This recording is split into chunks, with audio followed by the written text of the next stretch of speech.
Well, thank you very much, Katrina, for the kind introduction and to Andrea for the invitation to speak at this conference, which prompted me to reacquaint myself with Haushofer's work and with a former self, because it's a long time since I last worked on her and published on her novels. When I first wrote about Marlen Haushofer's work in the 1990s, she seemed to me a radical critic of patriarchal society, wrongly dismissed perhaps for the domestic confinement and unemancipated status of her female protagonists. Reading her primarily through the lens of Luce Irigaray's feminist psychoanalysis, I found in her work a critique of patriarchy that elaborated a model of ethical subjectivity based on responsibility, love, and irreducible alterity. In the later novels, Die Wand and Die Mansarde particularly, this was combined with a wide-ranging critique of Western rationality based on the triumph of the subject over the other, nature and the feminine. The dystopian novel, Die Wand from 1963, the narrative of a woman's apparently sole survival of a catastrophe that isolates her in an Austrian mountain valley behind an invisible, impenetrable wall, seems to me now, as then, Haushofer's most searing critique of humankind's destructive potential in the name of progress. Rereading Die Wand, over 20 years on, alongside Julian Roman Pösler's 2012 film adaptation of the novel, from which my stills are taken, I encountered a different Haushofer, no longer asserting a particularly feminine imperative to care, but interrogating the distinctions between human, animal, and inorganic matter. What had once seemed an ethics of care based on conventional notions of nurturing femininity now appears more suggestive of reciprocal networks of care, assemblages in which the human is codependent. The narrative retains its feminist social critique, especially in relation to the past, in memories of reluctant gender conformism. But my view of what it makes thinkable for the future is less anthropocentric and more post-human than my previous reading imagined. So my paper explores the decentering of the human that was already present in the novel and that I find amplified by the film's aesthetic.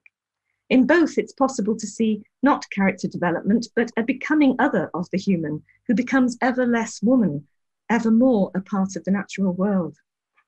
This begins with a sustained meditation on the difference between human and animal life, ultimately put to the test when the narrator shoots the man who has killed her bullock and her dog, signaling a closer affinity with her animal companions than with humankind.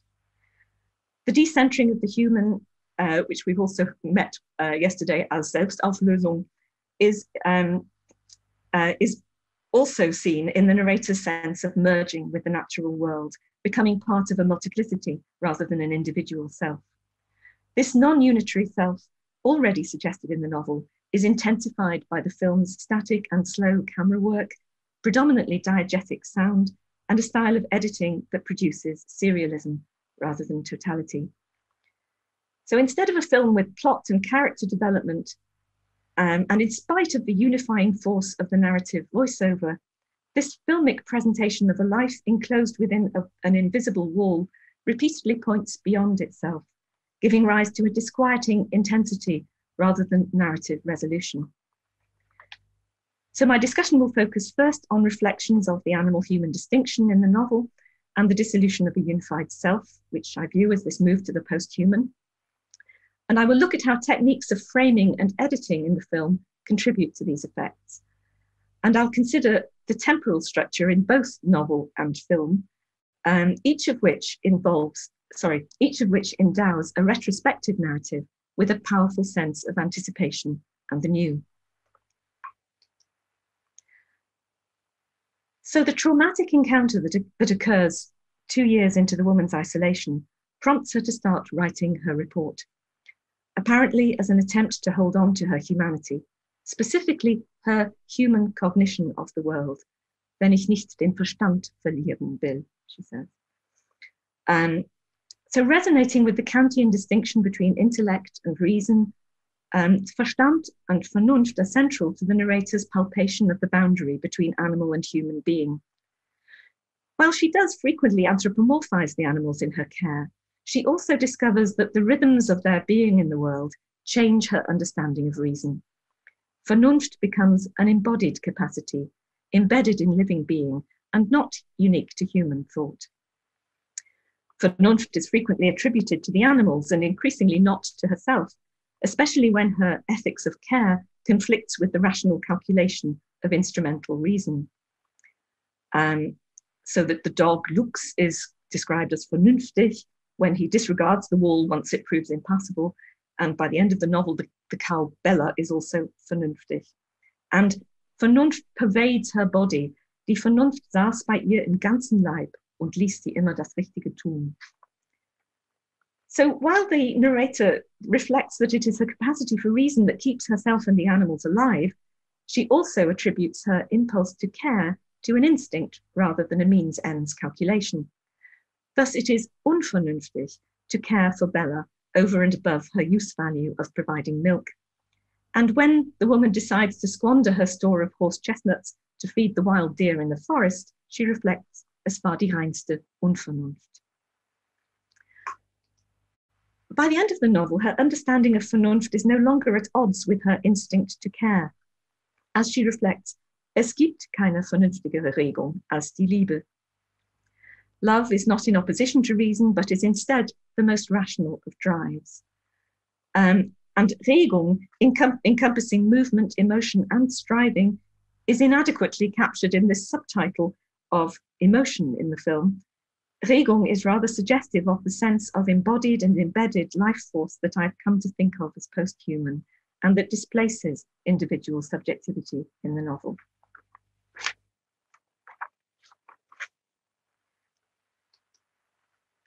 If Verstand is that which the narrator is trying to preserve by writing, she increasingly no longer trusts her grasp of reality.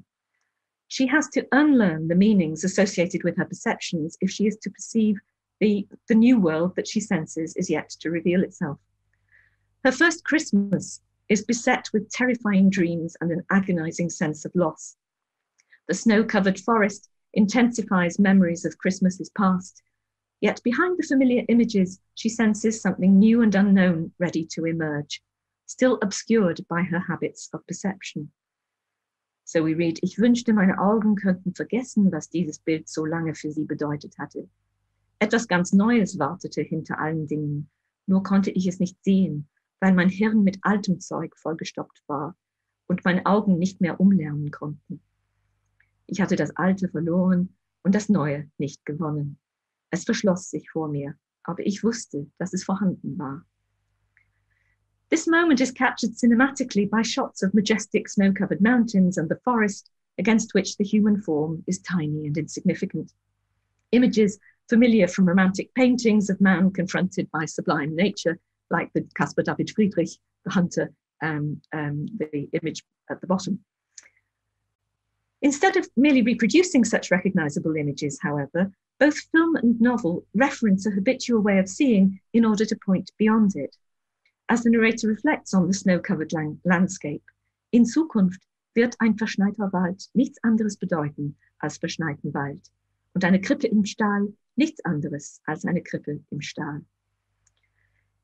In place of mankind's quest for control via reason and universal meaning, which she sees as a form of megalomania, the woman's intense being in the world sensitizes her to the singularity of being, the thisness of things, which we encountered also yesterday in the child's perspective in Haushofer, the intensity of things.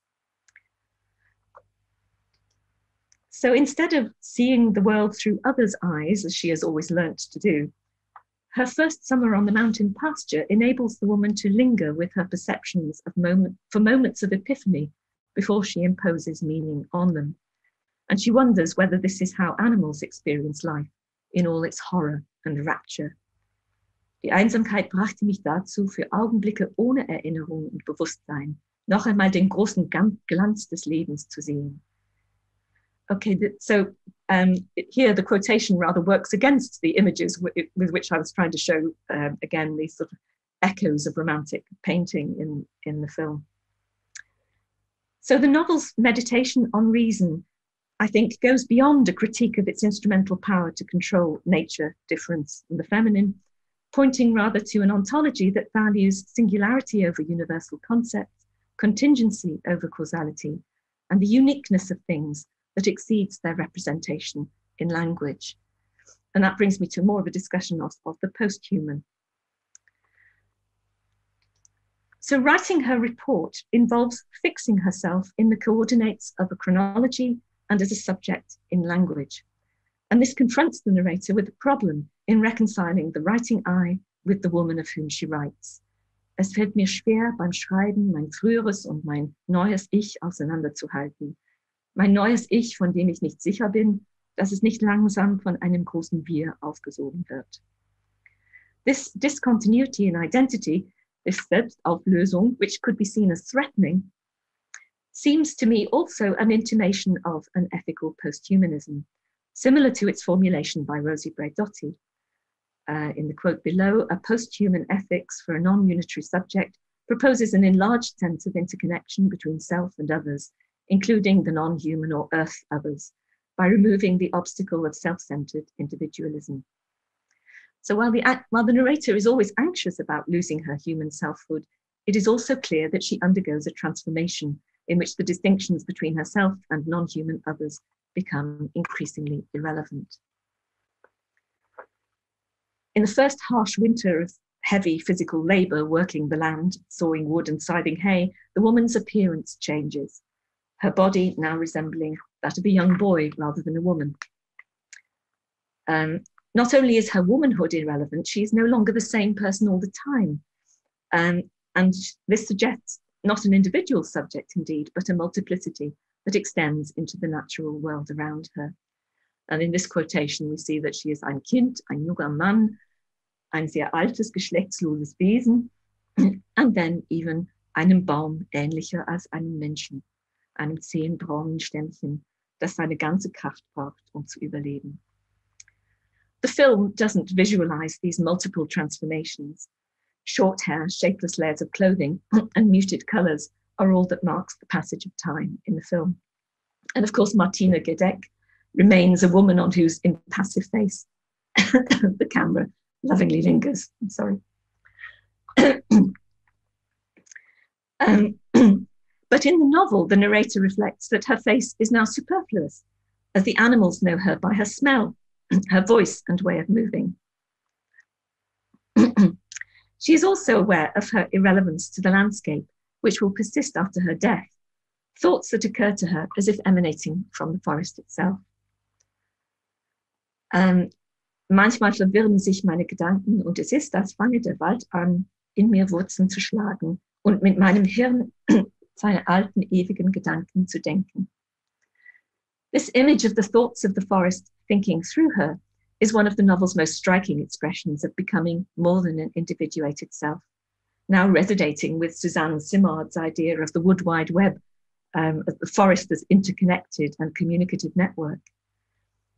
There is here also a fear of the loss of self, as she believes her survival still depends on retaining her human consciousness. And up on the Alm in the summer, she reflects, ich hatte mich so weit von mir entfernt, wie es einem Menschen möglich ist. Und ich wusste, dass dieser Zustand nicht anhalten durfte, wenn ich am Leben bleiben wollte. In this quotation, Leben seems to denote sheer survival, or their life, Zoe in Agamben's terms, life which can be wiped out by sovereign power. But life also has different significance in the novel, as a generative principle of vitality in all living creatures. So more Bergson than Agamben. And similar to Braidotti's account of the politics of life itself as relentlessly generative force, including and going beyond death. Braidotti's post-anthropocentric shift involves, quote, confronting the thinkability of a life that may not have me or any human at the center as the necessary start for an ethics of sustainability that aims at redirecting the focus towards the post-human positivity of Zoe, unquote. It's the vitality of the animals in the narrator's care that makes their deaths so impossible to grasp, rather than any essential qualities that they possess. It is also the slow, patient work of natality that makes killing so abhorrent, which echoes Hannah Arendt's emphasis on natality rather than mortality, natality as a spontaneous individuating principle. And this is this vitalist view of life that I now find in Haushofer's novel, as the narrator contemplates the life that will continue after her death. And I will come back to this idea of vitality as I turn to the film. But I'm going to now look at the film's potential, or the potential of cinematic resources to gesture towards this life as more than human, and to produce this sense of the unknown and the new.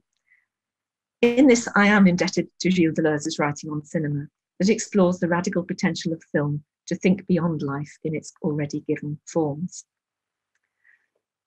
Julian Roman Pösler's film adaptation of Haushofer's novel might at first appear an example of classic narrative cinema. The sustained voiceover that replaces dialogue consists entirely of quotations from the text, reproducing the novel in perhaps quite a literary manner. However, as we've seen, the novel raises profound epistemological and ontological questions about what it is to be human, and I'm interested in how the film occasionally deviates from realist representation, using the camera's prosthetic gaze to free the image from a human perspective. This also entails an experience of time not as homogeneous chronology, but as Bergsonian durée, an intensive flow of time that produces different durations and rhythms of life. This is not to make exaggerated claims for Pösler's film as radical avant-garde cinema. In many ways, it conforms to narrative cinematic conventions. But it also suggests that the ideal world of continuity, identity, and reality is suspended, just as in the novel, life has been petrified behind the wall. Instead of a claustrophobic enclosure, the film allows an outside to be sensed, beyond the reality depicted on screen. This is achieved with its serialist use of framing, close-up, something that I hope to show you approaching an irrational cut, slow camera work, and the sparse natural soundscape, only occasionally interrupted by an electronic hum associated with the wall and Bach partitas played on solo violin. So in film, the individual frame appears to be a closed set of elements, but for Deleuze, it always has an outer field, which is both relative and absolute. The relative outer field is to an interlocutor, to the next frame, or perhaps a landscape. The absolute outer frame is when the frame seems isolated from everyday experience or a sequence of events.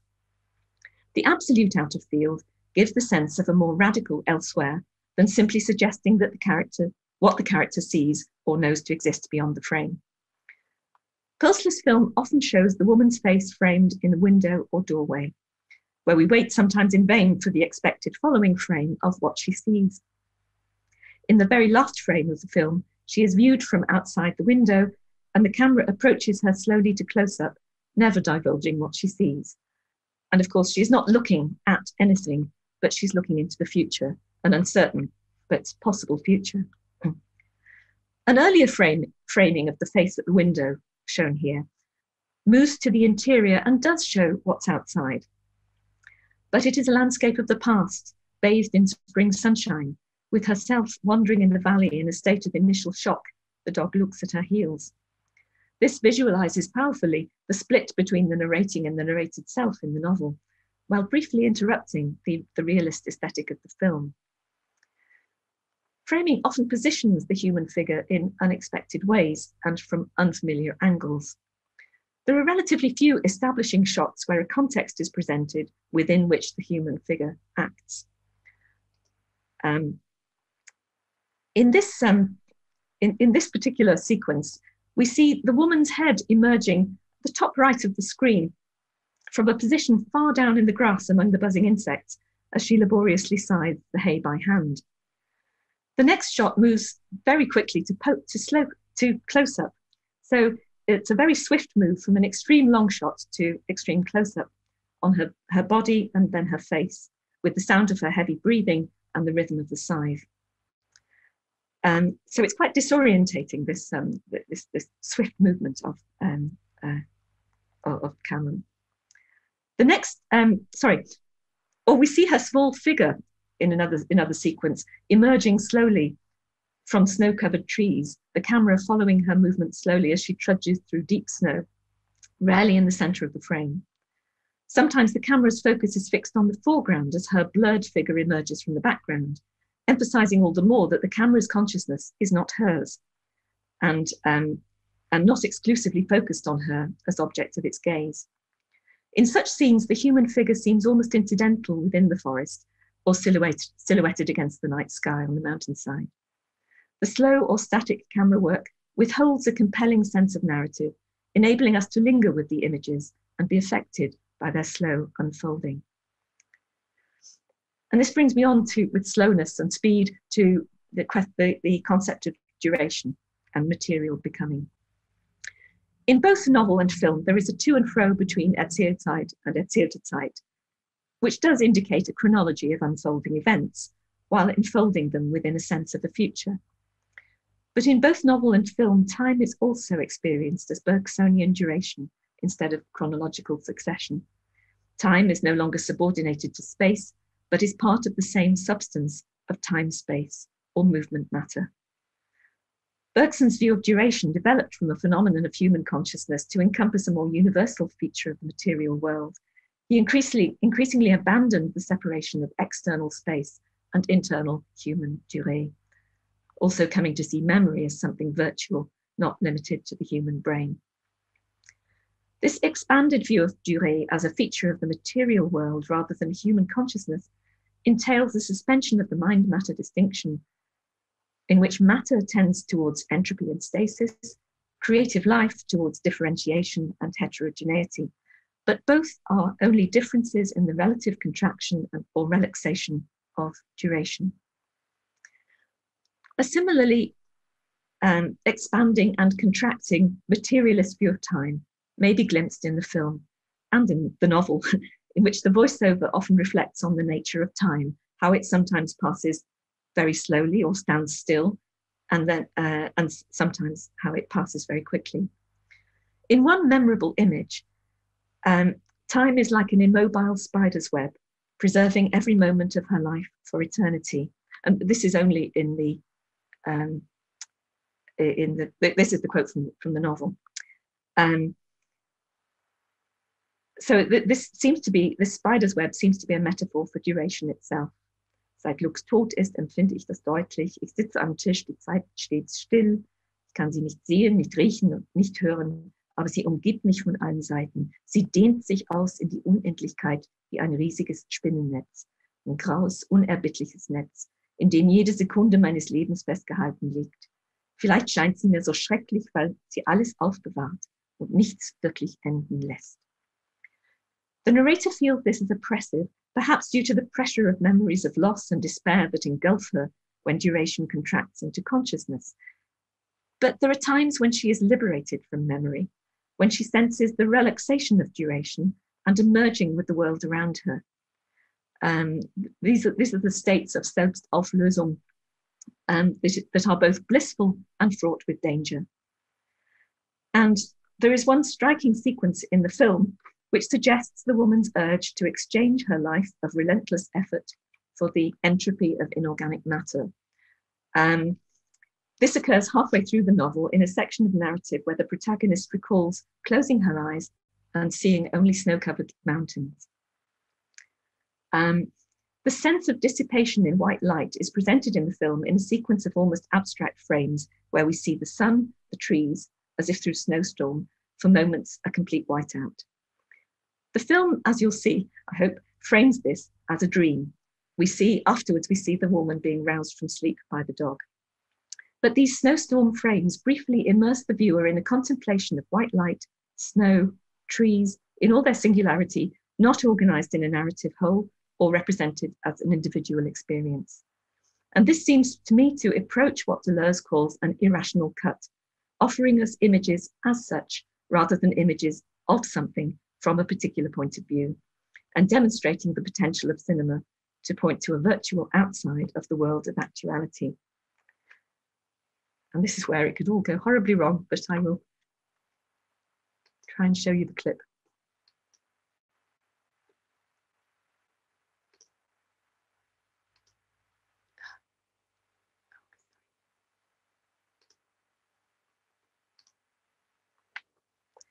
Can you see this? Yes, we can see still image. Good. Ja. So vieles hatte sich in der letzten Zeit ereignet. Perle war getötet worden. Ein kleiner Stier war zur Welt gekommen. Rehe waren erfroren. Und das Raubzeug hatte einen fetten Winter gehabt. Ich selbst hatte viele Aufregungen hinter mir. Und jetzt war ich müde. Und wenn ich die Augen schloss, sah ich Schneegebirge am Horizont.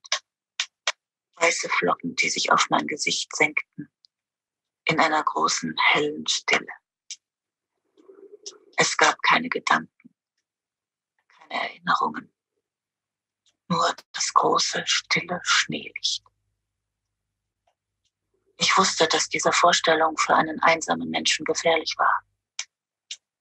Aber ich brachte nicht die Kraft auf, mich dagegen zu wehren.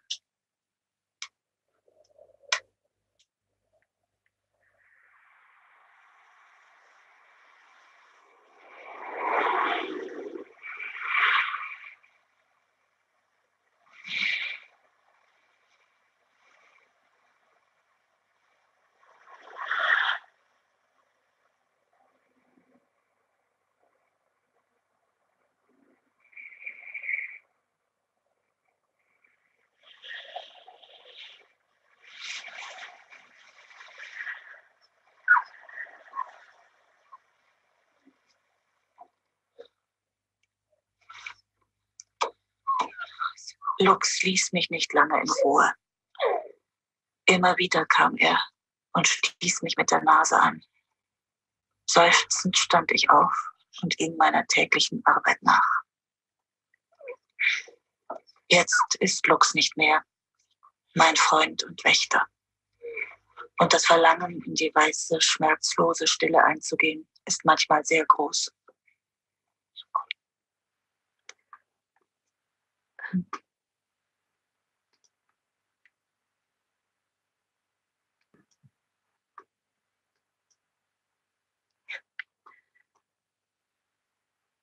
Okay, hopefully you can see my slide again now. So as I said, the film frames this as a dream, but in the novel she is not lying in bed when this sequence occurs. So the connotations of dream are absent. But what puts an end to this dissipation in white light is the life that she sees in the eyes of the dog, the life that contracts duration and re-engages her with Zoe, with vital life. Ich wandte mühsam den Kopf und sah das Leben warm und fordernd in seinen Augen leuchten. That's what we read. In creative duration, Bergson links the concept of durée, or what I've called the contraction of durée, with that of élan vital, the vital impetus in all living being, with its generative, innovative power. So this quotation on the left is from Creative Evolution. The universe endures. The more we study the nature of time, the more we shall comprehend that duration means invention, the creation of forms, the continual elaboration of the absolutely new.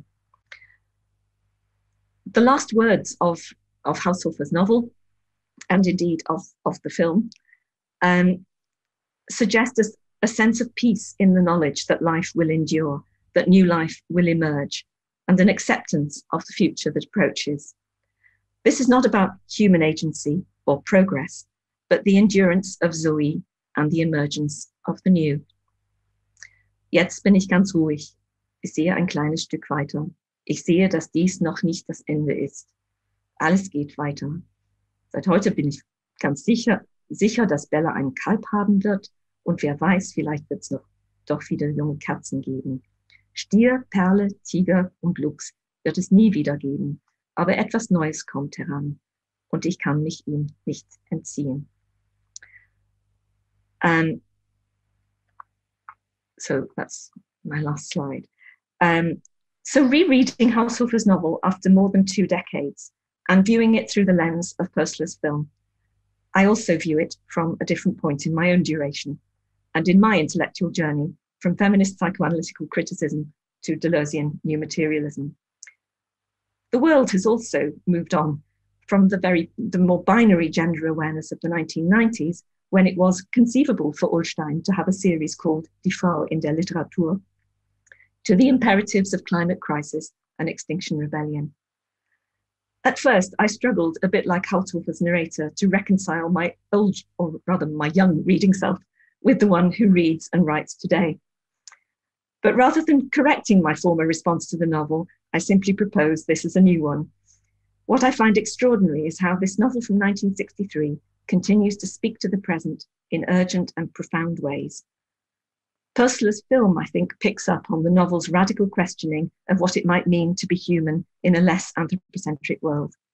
He does so by means of cinema's resources to enable a less human-centered view of reality. Thank you very much.